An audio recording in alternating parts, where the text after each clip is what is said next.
For our circuit racing fix this issue, we attended the second MRT Track Day for 2007.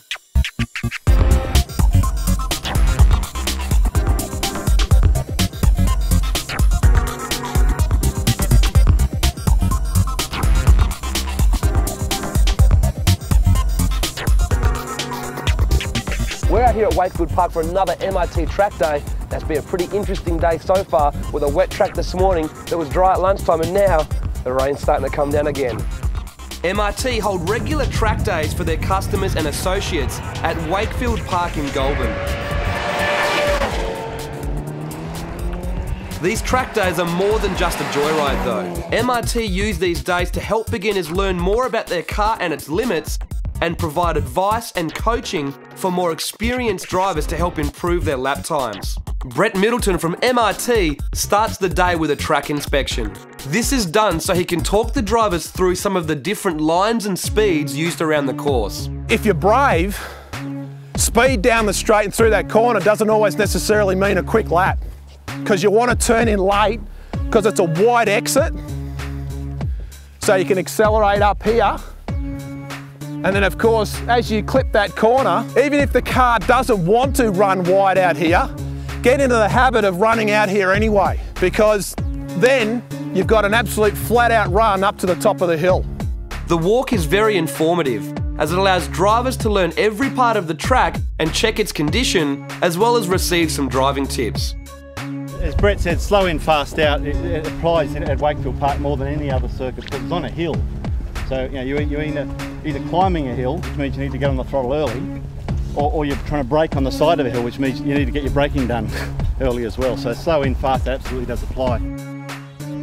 The field of cars was made up mostly of turbocharged Subarus and Mitsubishi Evo Lancers. There was also a couple of HSVs, a Chrysler 300C, a Golf R32, and Ignition sales rep Jason brought along his Golf GTI. The Subaru field included WRXs and STIs in all different levels of tune, from mild to wild, turbo Foresters, and old school and new school Liberties.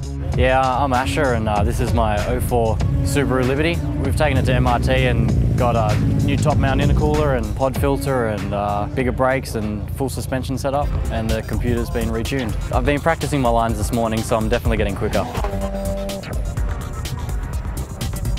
We jumped in with Brett Middleton for a ride in one of his customers' highly modified XT Foresters.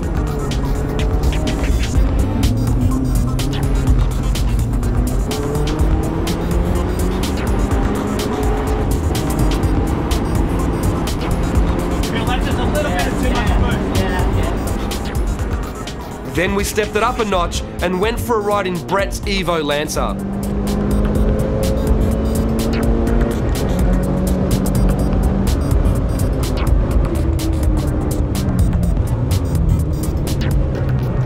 Wayne Boatwright from Drift Australia provided tuition for drivers to help their lap times.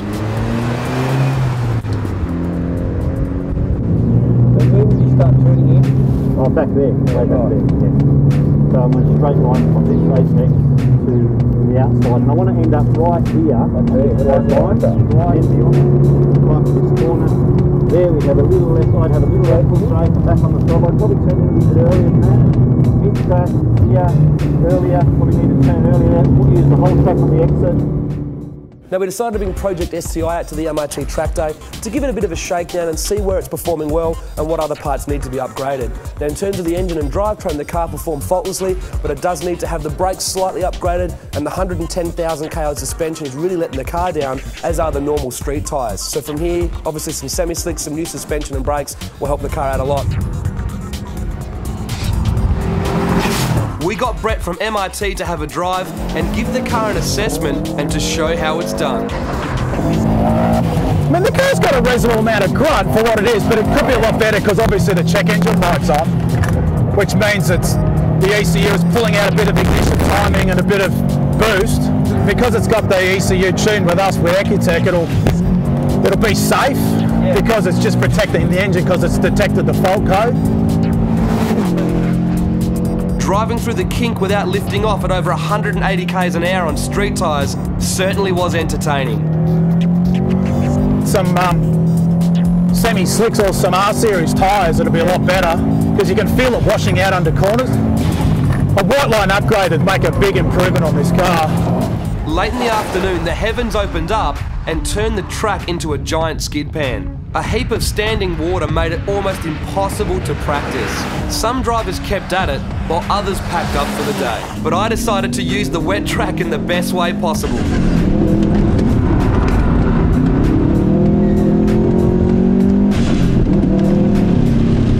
The front LSD in the STI makes it difficult to drift, but it's all in the name of fun.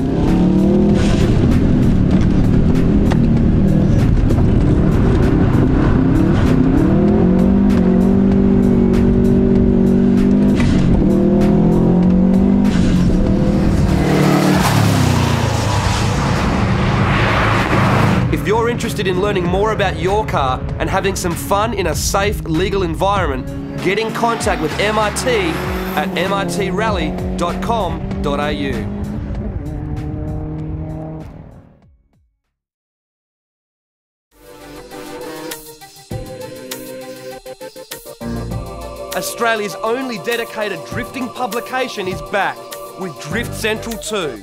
Over 2 hours of drifting action from the makers of Ignition DVD.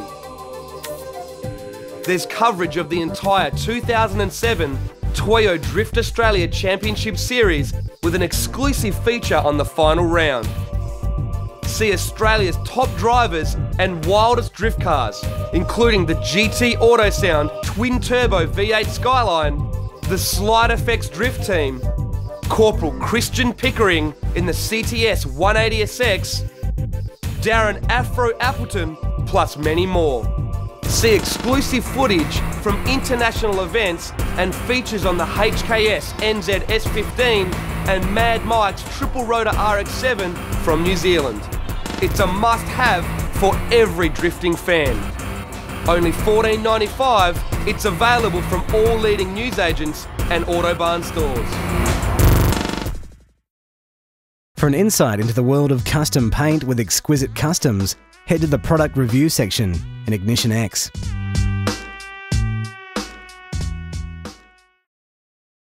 3, 2, 1, go.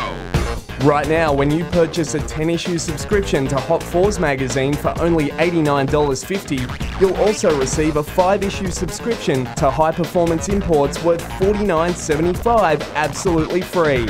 To take up this great deal, or to check out our other special subscription offers, including further discounts and awesome free gifts, log in and head to www.hot4s.com.